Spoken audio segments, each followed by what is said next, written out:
Hi, everyone. My name is Maria Teresa Ferretti. I'm the co-founder and chief scientific officer of a nonprofit organization called Women's Brain Project, which studies sex and gender determinants to brain and mental health as the gateway to precision medicine.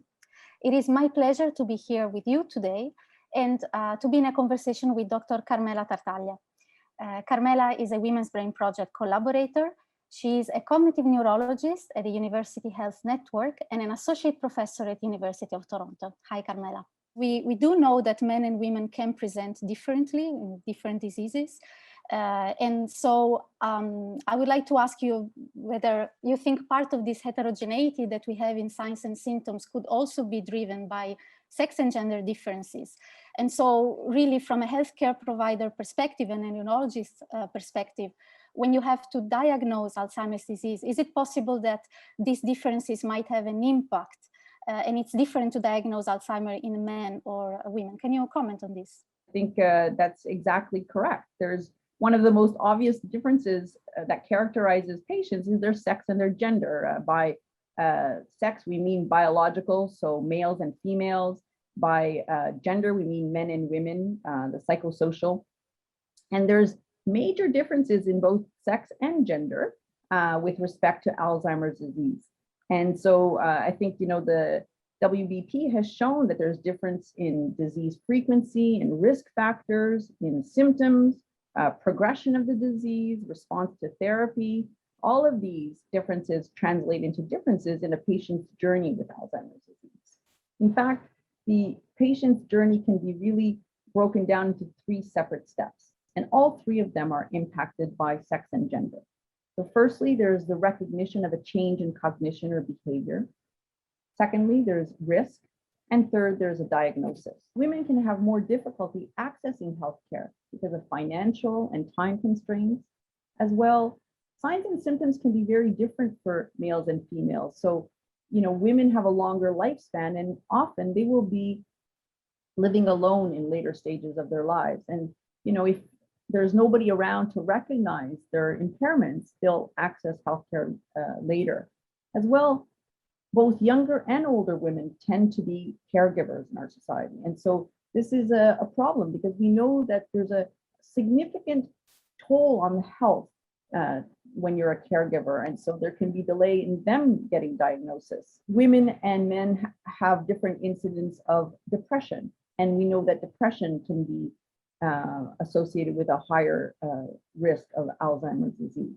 Now, in terms of risk of Alzheimer's, the risk is not identical in males and females.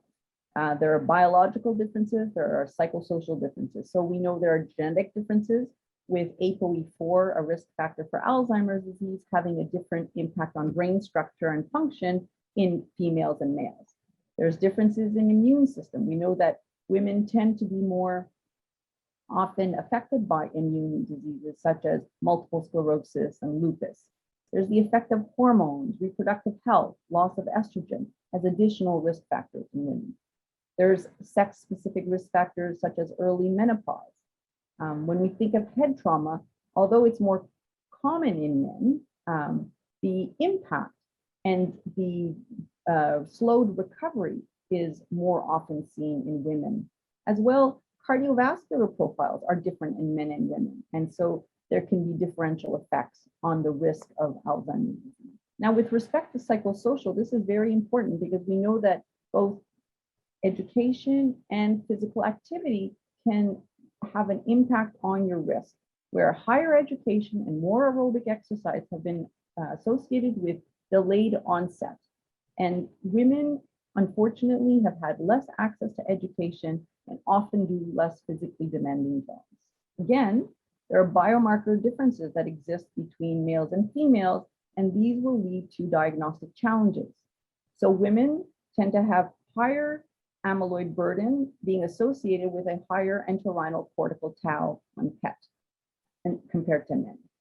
As well, within ApoE4 carriers, there are sex differences in the biomarkers of the cerebrospinal fluid, with elevated phospho-tau being more evident in early disease stages in women compared to men. In terms of neuropsychological tests, which are part of the criteria for making a diagnosis of Alzheimer's disease, well, again, there are sex and gender differences.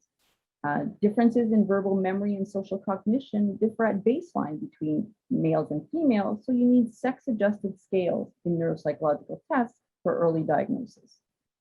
Again, mild cognitive impairment, the early stages, are often missed in women. And then when a patient is diagnosed, there can be differences in men and women also. In terms of treatment or living with a diagnosis, again, there are differences.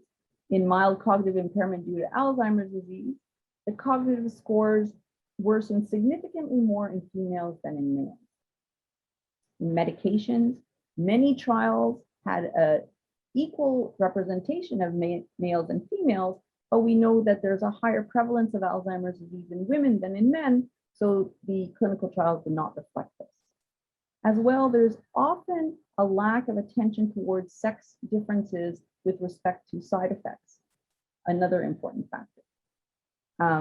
Programs aimed at modifiable risk factors that slow the disease need to be tailored to males and females, as they could be quite different.